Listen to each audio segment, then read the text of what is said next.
Doctor صاحب میں یہ پوچھنا چاہتا ہوں کہ کانکوبائنز جو تھیں آپ صلی اللہ علیہ وسلم کے دور میں، ان کے ساتھ جو نکاح کا کانٹریکٹ تھا اس کی کیا حیثیت تھی عام بیویوں کے نکاح سے؟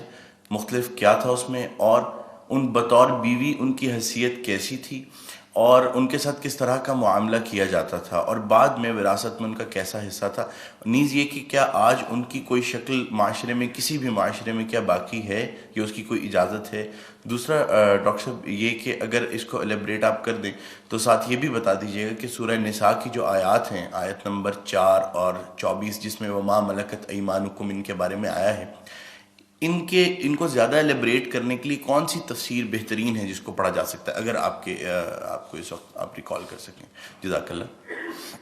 پہلے تو اپنی بات میں ایک تصحیح کر لیجئے، باندیوں کے ساتھ یا لونڈیوں کے ساتھ یا کانکوبائنز کے ساتھ کوئی نکاح نہیں ہوتا تھا۔ منکوحہ وہ بیویاں کہلاتی تھیں اور یہ باندیاں کہلاتی تھیں، یہ ملکیت ہوتی تھی۔ بیوی ملکیت نہیں ہوتی، بیوی تو ایک سوشل کانٹریکٹ کے تحت آپ کے ساتھ آتی ہے، زندگی گزارتی ہے، اس کی مرضی کے بغیر اس کا نکاح نہیں ہو سکتا، اس کی اجازت سے نکاح ہوا ہے، اور بیوی جو ہے اس کو یہ حق بھی حاصل ہے کہ وہ کبھی چاہے تو آپ سے سپریشن جو ہے وہ حاصل کر لے۔ لیکن یہ جو ملکیت کا تصور ہے اس میں یہ چیزیں نہیں ہیں، نہ اس میں نکاح ہے، نہ اس میں کوئی وراثت کا حصہ ہے، بلکہ وہ تو خود وراثت میں منتقل ہو جائیں گی۔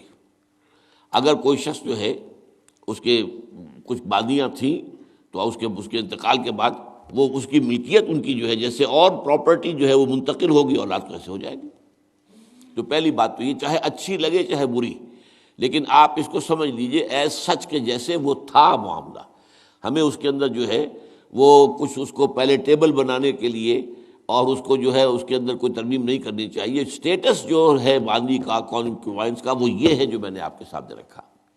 اچھا، اصل مسئلہ یہ آتا ہے کہ آیا آج بھی ایسا کوئی معاملہ ہے؟ آج ایسا کوئی معاملہ موجود نہیں ہے، اور یہ لونڈیاں ہوتی تھیں حضور کے زمانے میں صرف وہ جو میدان جنگ میں مال غنیمت کے طور پر آتی تھی۔ آپ ایک جنگ ہوئی ہے، فرض کیجئے جنگ بدر ہوئی ہے، جنگ بدر میں اب جب کہ کفار کو شکست ہو گئی ہے تو آپ کو معلوم ہے ان کے جو اونٹ تھے وہ 900 اونٹ لے کر آئے ہوئے تھے، وہ سارے تو ابھی کھائے نہیں گئے تھے۔ اب وہ گویا کہ وہاں پر مال غنیمت ہے، ان کے گھوڑے اگر وہ بچے ہوئے تو مال غنیمت ہے۔ وہ جو آدمی بھاگتا وہ اپنا اسلحہ بھی پھینکتا جاتا ہے تاکہ بھاگے اور جان بچائے، یہ سب کیا ہے؟ مال غنیمت ہے۔ ایسے ہی اگر وہاں کوئی عورتیں بھی آئی ہوں، میرے علم میں نہیں ہے کہ بدر میں آئیں یا نہیں آئیں، احد میں تو آئیں، لیکن بدر کے بارے میں مجھے یقین کے ساتھ معلوم نہیں ہے، لیکن اگر عورتیں بھی آئی ہوں تو وہ باندیاں ہوں گی، وہ تقسیم ہو جائیں گی۔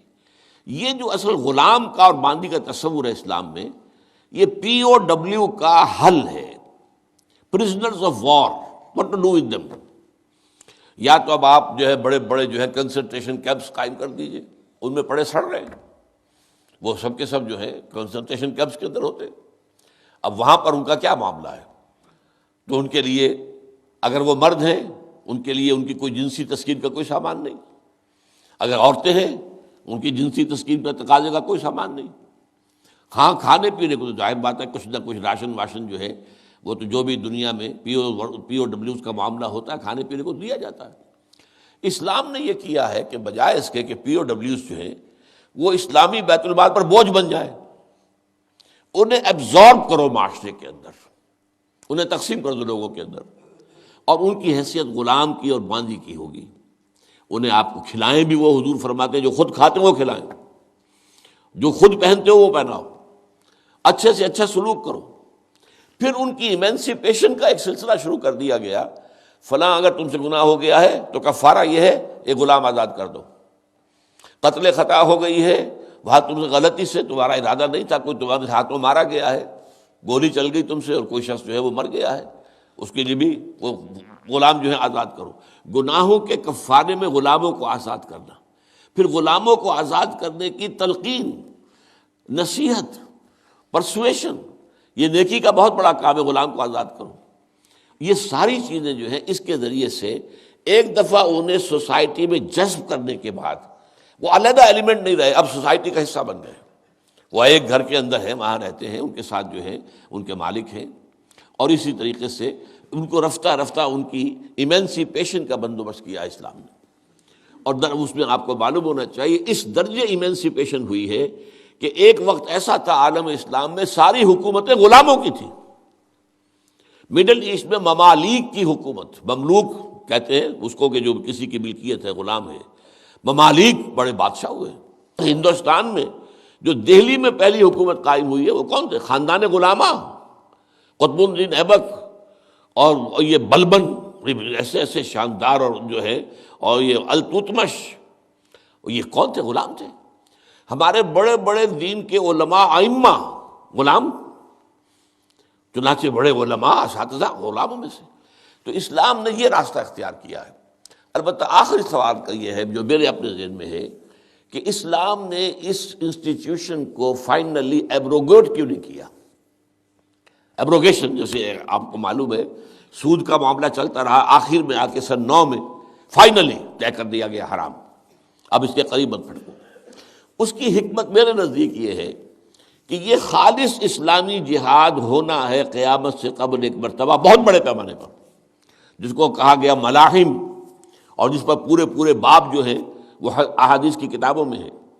اس وقت میں سمجھتا ہوں کہ ضرورت پیش آئے گی اس انسٹیٹیوشن کو انووک کرنے کی کہ اس وقت پرزنرز آف وار کا معاملہ اس طور سے ڈیل کیا جائے.